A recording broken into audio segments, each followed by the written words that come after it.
Hi, I'm Alec from EasierHabits.com, and I help working parents design a life full of joy, balance, and growth.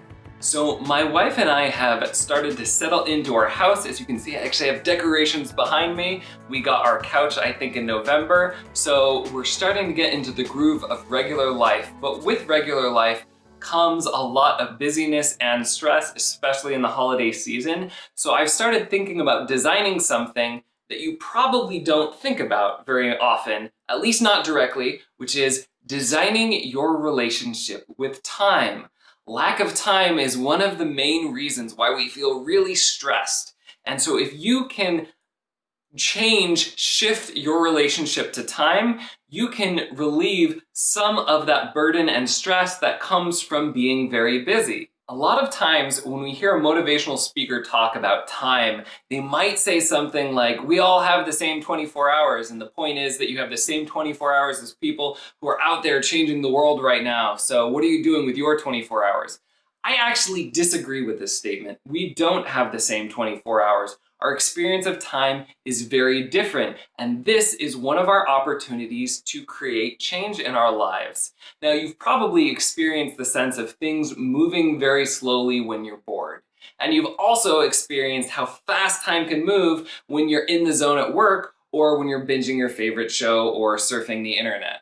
So these are all very different experiences of time. And there is a researcher called Csikszentmihalyi who wrote a book called Flow. It's one of my favorite books to come back to again and again because it teaches how to get in the zone. He calls it flow, or the study of optimal experience. And one of the things he noticed about flow, or being in the zone, is that time takes on a different meaning.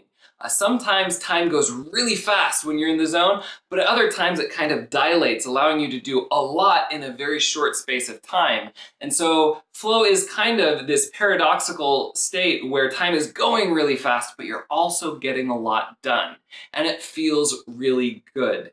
Now, this is in contrast to when time is really slow and you're either not getting stuff done and you're bored, or when time is going really slow and you're getting some stuff done, but it feels like pulling teeth. Or alternatively, where time is going really fast, but you don't feel like you're getting stuff done. You're stuck on a problem and that clock is racing, or you are procrastinating, binging a show, surfing online. Time is passing, but then when you exit that time warp, you then see all of the things you haven't done and you feel more stressed.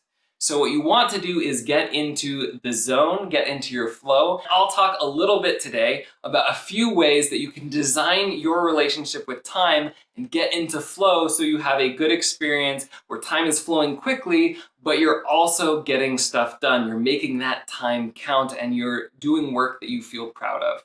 So tip one is to make time to slow down. You need time to remember what it is like when things are slow. And one of my favorite exercises for that is meditation. If you are super busy and stressed and you feel like time is going too fast, well, sit down and try and focus on your breath for just 10 minutes, and you will remember exactly how slow time can be.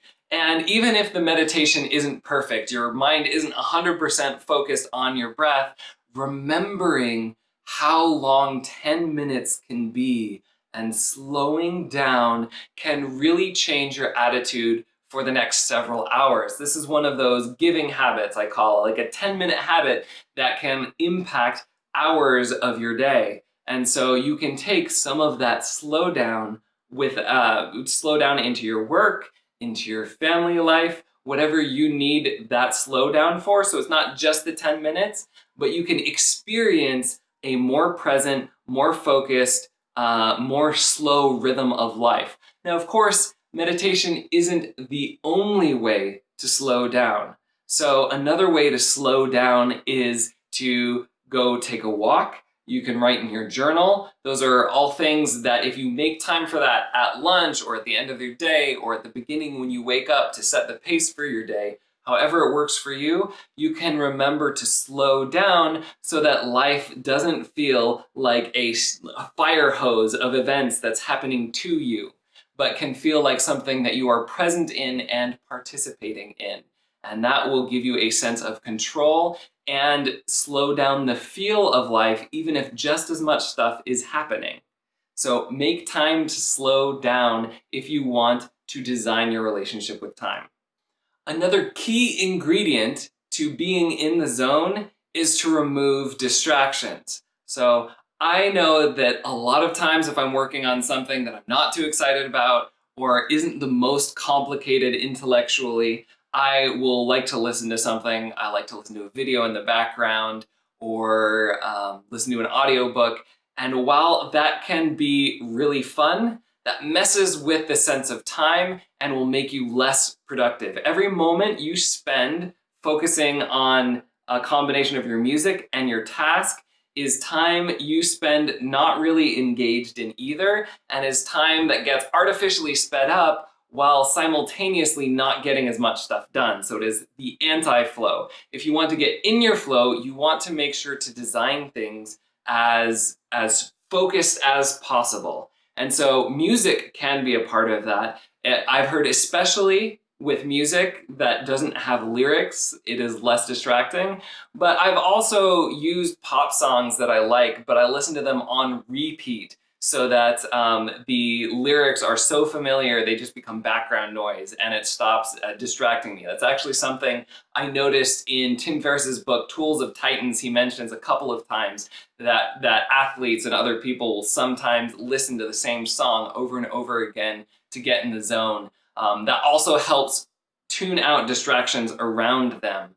So that is one thing you can do. So cut out listening to a audiobook or a show while you work. Try and design your space with minimal distractions, and that will get you into the flow state where you are focused, and so you can get a lot done in a short amount of time, and it will help you, it will help the feeling of time progress smoothly rather than constantly being interrupted from this task to that task, which I have noticed just shreds my attention and that kind of peace of mind I might have developed if I was meditating or doing some other exercise to slow down. So step number 2 for designing your time is cut out the distractions.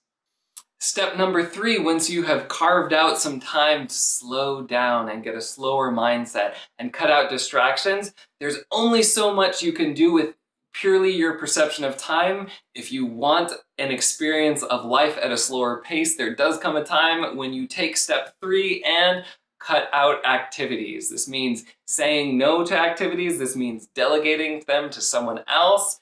This means putting them off and deprioritizing them or outsourcing them somehow. But this is how people who are hyper-productive often do it. That people who run companies don't do everything in the company by themselves. What they do is coach, mentor, guide, and communicate with a series of leaders who then do the same thing for more and more people to try and keep everyone in sync, right? And that is how you do it. A lot of very wealthy people are very cognizant of their time. And so even if there's things they're perfectly capable of, like mowing their own lawns, they might choose not to do that because they want to reserve their time for the things that put them in a state of flow. Now, it could also be that you like mowing the lawn and that is your step 1 slow down time. That's perfectly fine. But you should think about the things that are difficult to get in the zone. What really slows you down? What really gets under your skin? Is this actually contributing to your goals? Is it contributing to your needs? Is it high on your priority list?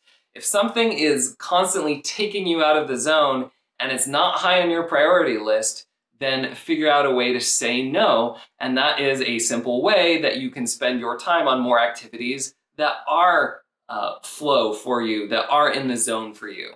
So if this video has been helpful for you, go ahead and click like or subscribe down below to make sure you get the latest videos. And if you know some other people who are rushed and stressed, please share this video. I want to help as many people as I can be able to design a life of joy, growth, and balance. And of course, as always, make big changes, one small habit at a time.